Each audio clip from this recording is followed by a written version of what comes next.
श्री सद्गुरुदेव भगवान की जय।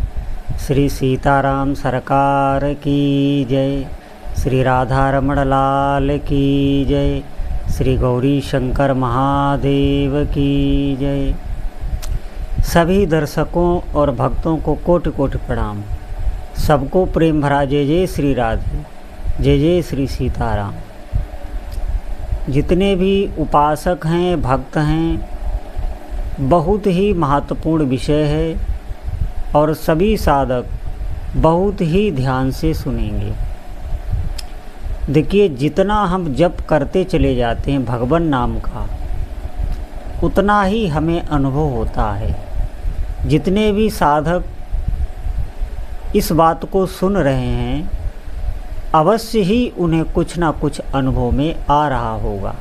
जितना आप अधिक जप करते हैं और जब आप जप में तन्मय होने लगते हैं, तन्मय होने का मतलब है आप नाम या मंत्र के अक्षरों का चिंतन करते हैं ध्यान से, तो आप देखेंगे शीघ्र ही अंतःकरण में परिवर्तन होने लगता है। हमारा मन एकाग्र होने लगता है, हमारे भीतर स्थिरता आने लगती है। ध्यान दें, जितने भी अलौकिक अनुभव हैं वो स्थिर चित्त में ही प्रकट होते हैं। जब तक साधक के भीतर स्थिरता नहीं आती, तब तक उसे अनुभूति नहीं होती। बहुत महत्वपूर्ण विषय है और आप बहुत ध्यान से सुनेंगे। स्थिरता जितनी आती चली जाएगी, उतने ही अधिक आपको अनुभव होंगे। अभी जो हम भजन करते हैं, कभी कभी हमें भय सताने लगता है, कभी काम सताने लगता है, कभी हम बहुत क्रोधित हो जाते हैं, छोटी छोटी बातों से हम व्यथित हो जाते हैं। ध्यान दें, ये क्यों होता है? हम भजन तो करते हैं, लेकिन हमारे भीतर अभी एकाग्रता नहीं है। हम भजन एक समय टालने के उद्देश्य से करते हैं। नियम पूरा हो गया, बस छुट्टी। हम भजन सिर्फ अपना दैनिक जो नियम है वो पूरा करने के लिए करते हैं और धीरे धीरे ये हमारी आदत बन जाती है। हमारे भीतर उत्साह नहीं रहता आगे बढ़ने का कि हम आगे बढ़ें, भले ही में कितना कष्ट हो। हम भजन में मेहनत नहीं करते, हमारा उत्साह ही चला जाता है।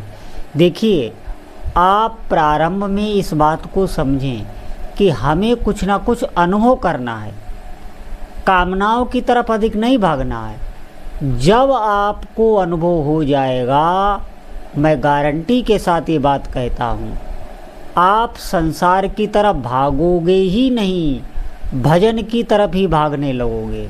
और अधिक हो और अधिक हो, एकांत ढूंढने लगोगे। धीरे धीरे भजन में आपको रस आने लगेगा। जब तक स्थिरता नहीं आती, आप देखेंगे कि कोई भी व्यक्ति हो, जब वो पाप करता है तो बहुत एकाग्रता से करता है। तभी आप देखेंगे बच्चे से लेकर बूढ़े तक सबका मन ऐसा होता है कि गलत कार्यों की तरफ अपने आप चला जाता है और मन भी लगता है। वहाँ ना तो भूख सताती है, ना प्यास सताती है, ना कोई ऐसा लगता है, समय का भी पता नहीं चलता। आप देखेंगे जितने भी व्यसन हैं, जितने भी मनोरंजन के कार्य हैं और जितने भी पाप कर्म हैं, उनमें आप देखेंगे सहज ही मन की वृत्ति जाती है। क्यों? क्योंकि वो किसी भी जन्म में आपने भोगा तो बहुत एकाग्रता से भोगा, छिपा के भोगा, इसीलिए उसमें एकाग्रता बनती है। भजन हम नहीं करते। भजन अगर हम इस प्रकार थोड़ा भी करने लग जाएं, स्थिर होकर, एकाग्र होकर, जैसे विषय भोगते हैं, निश्चित भजन का रंग चित्त पर चढ़ जाएगा। भजन का रंग ऐसा है जो चढ़ता तो बहुत धीरे से है, लेकिन फिर कभी उतरता नहीं है। और विषयों का रंग ऐसा है जो चढ़ता तो बहुत तेजी से है, लेकिन शीघ्र ही उतर जाता है। आप समझें इस बात को। कहीं भी कोई व्यक्ति अगर दुखी है तो उसका कारण यही है कि उसने जीवन में भजन नहीं किया। आप देखेंगे ये विषय भोगों की, पापों की प्रवृत्ति हमारी आज की नहीं है। वही वही विषय कई कई बार हमने भोगा है। इसी शरीर से, इन्हीं इंद्रियों से। अब हमें जो शरीर मिला, पिछले जन्म में कोई और शरीर रहा होगा, लेकिन संस्कार हमारे भीतर वही हैं, मन वही है, चित्त वही है, अहंकार वही है, बुद्धि वही है। ध्यान दें, हमने कभी भी भजन में श्रम नहीं किया। आप एक बार एकाग्र से, भले ही थोड़ा समय निकालकर, आप नाम के अक्षरों का चिंतन करते हुए या अपने इष्ट देव की छवि का चिंतन करते हुए या उनकी लीलाओं का चिंतन करते हुए आप कोई भगवान संबंधी चिंतन करते हुए जप कीजिए। फिर देखिए आपके चित्त पर उसका प्रभाव पड़ेगा, आपको अनुभव में आएगा। दिव्य दिव्य आपके विचार हो जाएंगे, ऐसे विचार हो जाएंगे जो बहुत ही कठिन और भय के समय में भी आपको दुख नहीं होने देंगे। आप देखिए, जिनके पास सब कुछ है, पूरा धन भरा पड़ा है, संसारिक सभी सुविधाएं हैं, लेकिन थोड़े से भय में वो व्याकुल हो जाते हैं, उनका आपा खो जाता है। लेकिन वही एक भक्त जिसके पास कुछ भी नहीं, शरीर में बहुत कष्ट है, बहुत पीड़ा है, फिर भी भगवान की लीलाओं का स्मरण कर रहा है, आंसू बहा रहा है, भजन में डूबा हुआ है, उसे कोई फिक्र नहीं, कोई चिंता नहीं। क्यों? क्योंकि जितनी प्रभु की स्मृति तीव्र होती जाती है, सांसारिक दुखों का अंत होता जाता है। समझें इस बात पर। इसीलिए सभी कार्य करते हुए कभी भी भजन ना छोड़ें। कभी अगर मन आपको गलत सलाह दे कि ये विषय भोग लो, अभी बाद में भजन करेंगे, कभी इसकी कोई चाल ना करें, कभी कोई चाल ना मानें। इसे ऐसे टालें कि नहीं, बाद में विषय भोग लेंगे, पहले हमें भजन करना है। आप अभ्यास बनाइए। नाम जप का अभ्यास ही होता है, अभ्यास ही कार्य करता है। हमारे जीवन में बहुत से गलत अभ्यास बने हुए हैं, तो आप देखिए अभ्यास से ही सब कुछ हो रहा है। हमारी दिनचर्या अभ्यास से ही हो रही है। हम कहीं जा रहे हैं, अभ्यास से जा रहे हैं।